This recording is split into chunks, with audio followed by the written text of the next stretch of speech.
Over the past few decades, tobacco control policies worldwide have made significant strides in preventing smoking initiation and helping smokers to quit. But there are still approximately 1 billion smokers globally. This number has not meaningfully changed in recent years, and based on current trends, is not expected to change in the near future. But could science-driven regulation help accelerate the end of smoking? Welcome to our 16th Open Science event. In this In Brief edition, expert panellists will explore how science-driven policies can complement existing tobacco control measures to accelerate the global decline in smoking rates.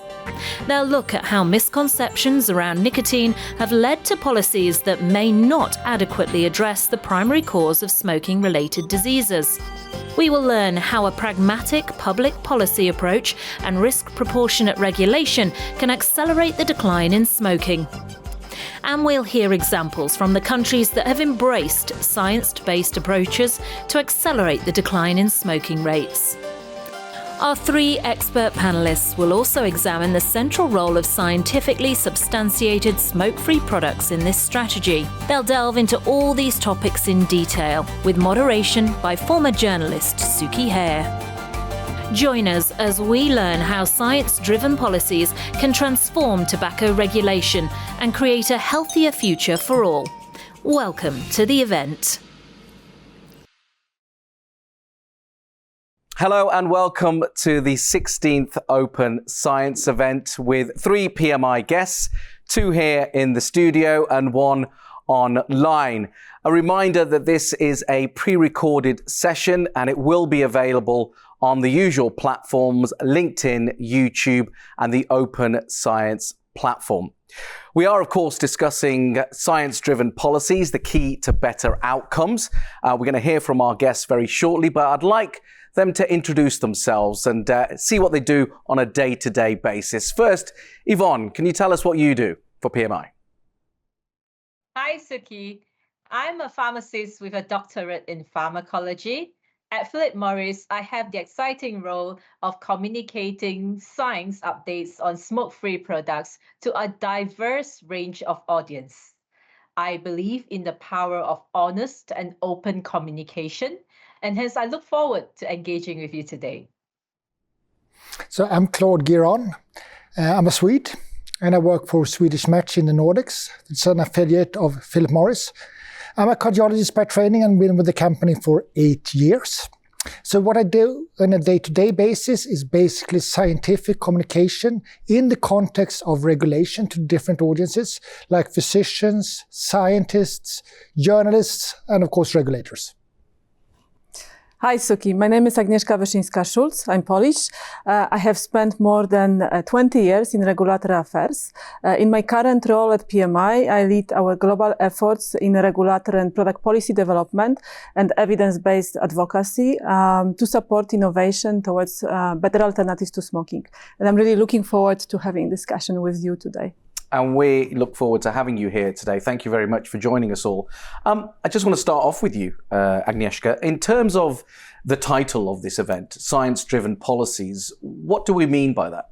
So let me start maybe with putting a bit of more context to our discussion from the policy making perspective. So let's ask ourselves the question, what is the role of policy? So in very simple terms, public policy is creating a structured and functional society that is creating an environment that can address the challenges of the society and eventually improves the quality of life for the citizens. But in order for the regulation and policy to be effective, it needs to be grounded in scientific research, evidence, data, and it also needs to adapt to the market realities and reflect on the changing environment. So if I put it in the context of tobacco industry, the current tobacco control policies are not working effectively anymore. So there was a set of measures that have been promoted for a long time, but these measures whether regulatory or fiscal measures, they have reached the limits of having an effect. And if you look at the global numbers today, you have still 1 billion smokers globally. It's a huge number that has not meaningfully changed in the decades, and based on the current trends, does not seem to change in the near future.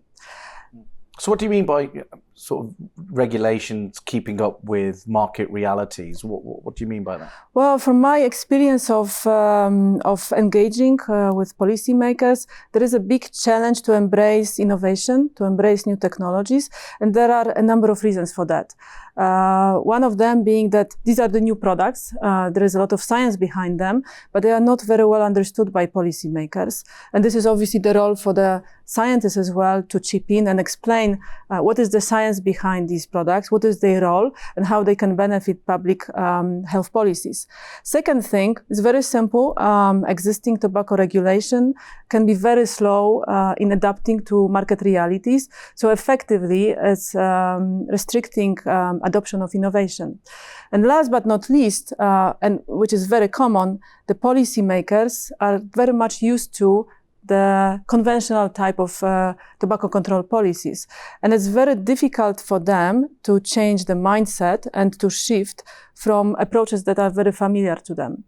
So in this context, I think what is critical for us is to really start with the basics, to educate policymakers about the new products and specifically about the science behind them.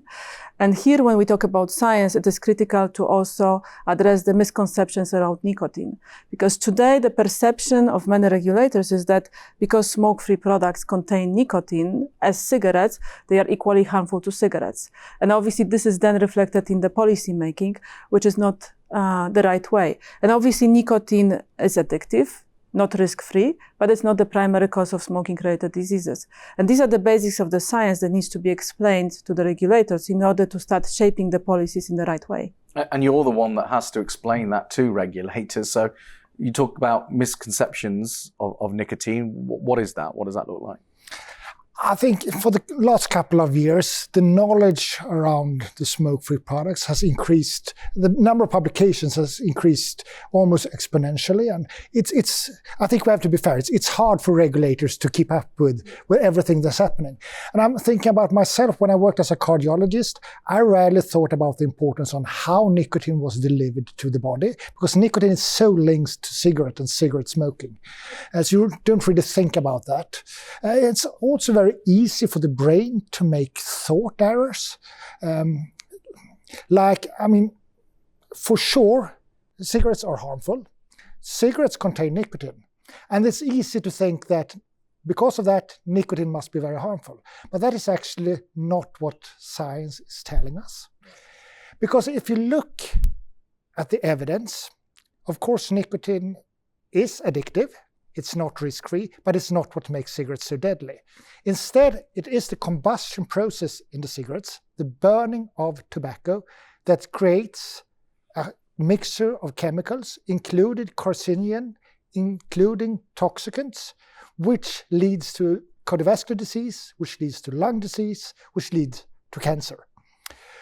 So now, if we look at what authorities are saying, and this, I don't think this is widely known around nicotine itself, because most people don't think about nicotine itself outside the context of cigarettes. But what authorities are saying on nicotine itself, authorities like the US FDA, like the National Health Service in the UK, they are very clear that nicotine has quite low risks for healthy adults. And what do they base that on? Well, first of all, we have studies, long-term epidemiology studies on nicotine replacement therapy and on snus with high levels of nicotine, which don't show a connection between nicotine and smoking-related diseases. So to be very clear, these authorities say that you don't get cancer from nicotine, you don't get cardiovascular disease from nicotine, you don't get lung disease from nicotine. So now when I look at what kind of questions I get in my daily work, of course as a cardiologist, but I think also in the general debate, I think a lot of the discussions are going around cardiovascular disease and nicotine, and there's a lot of misconceptions here, and there's a lot of misinformation in this field. I think that's because the relationship between cardiovascular disease and nicotine is somewhat complex, because on one hand, you can see that nicotine increases the blood pressure, the heart rate at rest.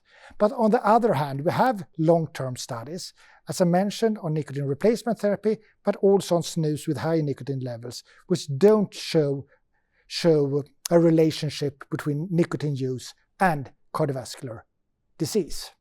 So now what makes it even more complex is the fact that if you have cardiovascular disease and use nicotine, you have an increased risk of fatal outcomes.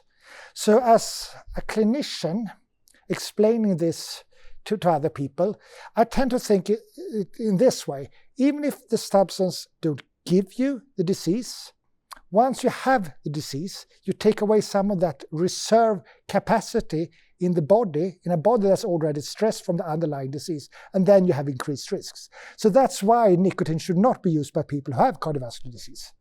I'm with you. And Yvonne, just to bring you in here, when you go out and talk to fellow stakeholders, for example, or scientists, etc., what are you finding in your part of the world? I think, Suki, I can start by sharing with you what I see when I walk on the streets in New Zealand. I see posters from the Ministry of Health telling their people that vaping is less harmful than smoking. And this has got to do with back in 2018, when the New Zealand government noticed an increasing uptake of vape among smokers and hence chose to regulate vaping as a consumer product. And by choosing to regulate, what the government can do is to control product quality, while at the same time deter unintended underage use of vaping. And today, the number is very telling. The smoking prevalence in New Zealand is now going very near to its smoke-free goal of 5% or less. However, when I walk in the streets in Australia, I see a very different approach. The Australian government would put up a poster with a scary image of someone on hospital bed, on respiratory support, with the message that vaping is harmful to your health. If you're a smoker in Australia today, you either need a doctor's prescription or see a pharmacist to get your vape. But here's the reality. Over 90% of vapers in Australia obtain their vapes from illegal channel. This booming illegal trade has opened up to high gang fights, and that has led to arson attacks on tobacconists in Australia, as we can see widely reported in the news. So both countries neighboring each other take a very different approach in regulating smoke-free product. And what we see today is in the last 5 years, the prevalence of smoking in New Zealand has decreased twice as fast when compared to Australia. So I think the evidence is very telling that how different approaches can lead to different outcomes. And I'm really very happy that Yvonne brought these two examples, because from the policy-making perspective, they are really very interesting cases, because both countries began the journey from the same starting point. So they were at the forefront of tobacco control policies globally, very restrictively treating cigarettes with a very high taxation, with restrictions such as plain packaging, etc., while not allowing smoke-free products. But then, as Yvonne mentioned, New Zealand government started reflecting on what has been achieved so far, and they concluded that they cannot reach the target of 5% smoking rates because the effectiveness of the measures was not there anymore. Hence, they decided to change. They listened to the scientists, they listened to the stakeholders, to the public health community, who brought to them also the evidence behind smoke-free products. And this is when they decided to change the approach to the policy to regulate, legalize smoke-free products and put them on the market so that smokers can switch. Obviously with all the necessary safeguards to prevent the use by the underage persons. So you see with these two examples how the policy, different approach to policy, can drive completely different outcomes. And Claude, in Europe, is there similar examples, two contrasting examples like that, or I contrasting think, governments? I believe we really have a diverse picture in Europe. As a Swede, I was really surprised a couple of weeks ago when I saw a WHO report which said that Europe still have the highest smoking prevalence in the world. And that is despite all the regulatory measures or the excise measures being implemented in Europe. Because when I walk on the streets of Stockholm, you rarely see any smokers. And it is really a diverse picture. Because Europe as a region is set to miss the goal of a 30% reduction in smokers by 2025. But there are exceptions, and some of these exceptions are, for example, Norway, Iceland, and my home country, Sweden, who have been far more successful. So in Sweden, for the last 2 decades, smoking rates has declined very, very rapidly. And last year in 2024, daily smoking was at 5.4%, very, very close to the WHO target of 5%. And that is despite Sweden not having implemented very extensive regulatory measures. So for example, we don't have plain packaging in Sweden, we don't have point of sale display bans for cigarettes in Sweden, and we have, in a European perspective, quite low excises and prices of cigarettes. But the main difference between Sweden and the rest of EU is that oral products has been allowed for a very, very long time. Initially in the form of snus, an oral form of tobacco, and for the last decade in the form of nicotine pouches. And consumers in Sweden, they have embraced these new products. It's really been a consumer-driven movement to move away from cigarettes. And consumers understand that these products are less harmful than cigarettes. Then the authorities has reinforced this movement by having differentiated excises for cigarettes compared to the smoke-free products. So the excises for cigarettes are far higher than they are for smoke-free products. And if I may jump, I think this is a very good example how the policy can shape the behavior of the consumers. So you subject the most harmful product to the most restrictive measures, I mean cigarettes here, and then you differentiate these regulations for smoke-free products so that you drive the consumers. So you basically tell them what is better for them if they don't quit smoking. Yeah, and I think you asked about, are there other examples in Europe where it's going the other way? I think there's plenty of examples. The most striking one, I think, is France. Because if you look at France, smoking rates has not declined as much as in Sweden for the last 20 years. And for the last 5 years, very, very little. And France is currently in a smoking rate of 23%. And that's despite France having implemented a lot of measures. In France, they have plain packaging, and they have very high excises on cigarettes.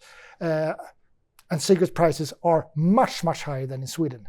Indeed, and also the regulatory environment for smoke-free products is not very permissive, and there is a pending now proposal from the French Ministry of Health to actually ban nicotine pouches, the same pouches which are bringing so much effect in Sweden. And if you look at the outcomes of this policy, well, there is a huge illicit trade today in cigarettes, so a huge part of the market is uncontrollable. The government is losing revenues, and obviously you cannot control who is using these products, including the access to these products of youth. And to me, I think it's really strange if you have 23% plus smokers. Why are you discussing so much around the smoke-free products? Because the real problem is smoking in France. But you can understand why governments are trying to reduce tobacco prevalence, nicotine prevalence in society, because that's part of their health care policy, essentially. Yvonne, where you sit, what are you seeing in terms of the governments there? Are they more trying to ban rather than have this sort of balanced approach that you talk about? Well, Suki, I wish I could bring Claude over to my country and have Claude go to my Ministry of Health and talk to my policymakers. Look, I've been in the shoes of a regulator before. And to any regulator, when you present a new technology, a new product category, the immediate reaction is to dismiss any value by choosing to ban this new product in the case of smoke-free products. Well, regulators often think along the line that, well, I don't want a new generation of smokers. Well, I think regulators must choose to trade a balance between regulating risks and potential of what new product categories can bring.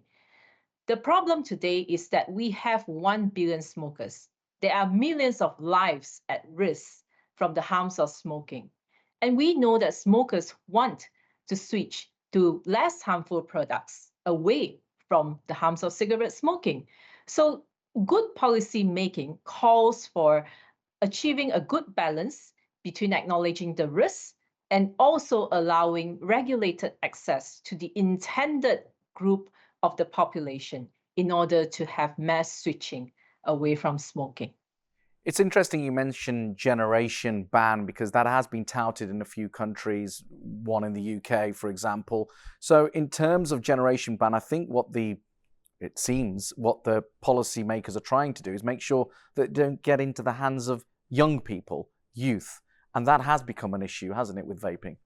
Look, if we focus on youth vaping, indeed, I think we need to put the facts straight. So these products, smoke-free products, nor any tobacco or nicotine-containing product should be used by the underage persons. And obviously here the regulators have a role to play to put the necessary safeguards in place. That can be the minimum age for selling these products. That can be rules for how these products are marketed, what kind of flavors are allowed in these products, how these products are presented. So basically, the regulation needs to, on one hand, find this balance to maximize the benefits of smoke-free products for adult smokers so that they are encouraged to switch, but at the same time mitigate the risk that these products will end up in the hands of the kids. So that is very clear. Very briefly on your point, generation sales ban, but I think it requires a separate discussion. I mean, this proposal, first of all, is not tested. Secondly, it's not addressing the problem of today's smokers. So it misses the point that we have still, as Yvonne said, 1 billion smokers globally, and we need to find immediately solutions to address this problem.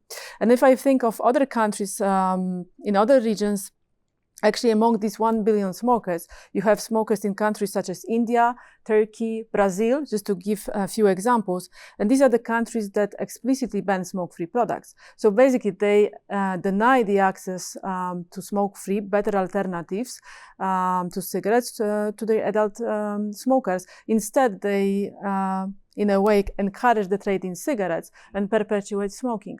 So you see how diverse is the regulatory landscape today and what kind of different approaches are taken and how much effort needs to be put there to clarify the science and clarify the benefits of smoke-free products. And I think that's a question for you. When you do go to these regulators who have very strict policies on tobacco control, how do you introduce science to the conversation if they have little understanding of it? Look, I think there is a role for scientific community, definitely, because obviously we talk to the governments, but they are often more likely to listen to independent stakeholders, and here the scientific voice is extremely important. So I would encourage all the scientific community, medical community to speak up and to engage with the regulators, to have a meaningful science-based discussion and present what kind of benefits smoke-free products offer today to decline smoking rates. And as scientists, you're having these discussions with all that knowledge. How are you guys getting on with these governments and stakeholders? But I think when we meet with the governments, we are always meeting them with our Philip Morris hat on. And of course, the tobacco industry have a history. So that will affect how they listen to us. So I think that's why it's so important that independent scientists are involved in the debate. I think a lot of people I meet, they share our views when we meet in closed room or even if we meet at scientific meetings. But to bridge that to a scientific debate on regulation, that's very... I don't think most scientists are used to that because they're not used to do that. Mm. And Yvonne, you know, with scientists, it's very difficult to get consensus sometimes. Are you finding that there? Of course, Suki. I hear Agnieszka when she says that scientists need to be educated about the science behind these smoke-free products. And I've had personal experience. When I talk to a fellow pharmacist, I often get a response that no way will I carry vape in my pharmacy. So this shows you how strong their emotion can be against a new innovation without understanding what's the science behind it. And I've also read that in Australia, less than 1% of medical doctors register themselves as licensed prescribers for vape. So this shows you there is much work to be done to make the scientific and the healthcare practitioners community sit up, take notice of the building evidence in smoke-free products, and let's work together in allowing a regulated access to our smokers who want to switch to less harmful alternatives. Okay, so I'm going to make your lives very easy now. I'm going to give you this magic wand. And with this magic wand, you can do whatever you wish within the context of this conversation, obviously. In the next few years, what would you like to see with it, Agnieszka? So from the policy point of view, I would like to see more policymakers putting adult smokers at the core of policy making and designing regulation in a way to maximize the benefits of smoke-free products for adult smokers. And second wish, if I can have, is to make scientists more vocal, promote the science, promote the evidence that exists today, such as the case of snus in Sweden, and the long-term evidence which already is there, that demonstrate that smoke-free products can bring public health benefit. Claude? For me as well, to get more scientists engaged in the debate, and not just in the scientific debate, scientist to scientist, but also in the scientific debate more general in community, because I think the scientific voices are needed if we should get a scientific regulation, scientific-based regulation. Then second, I would like to see authorities giving information to smokers that there are better smoke-free alternatives out there if they're not willing to quit cigarettes. And Yvonne, it's magically appeared in your hand, and it seems that everyone's getting 2 wishes with this wand. So what are your 2 wishes? Well, if I have a magic wand, I'd like to see a reduction in 1 billion smokers to at least half of them in the next 10 years. But in order to do that, what I will consciously do is to have conversation with my fellow healthcare practitioners to help them overcome their strong emotions against smoke-free products. I will call for them to read the science, to acknowledge the evidence, and work together towards providing and educating our society towards better, less harmful alternatives away from smoking. So I think in this instance, scientists have a very important role to play here. Okay, thank you very much. And with my magic wand, we'll bring this session to a close. Thank you, each and every one of you, for joining us, and thank you for watching today. That's the 16th Open Science event for you.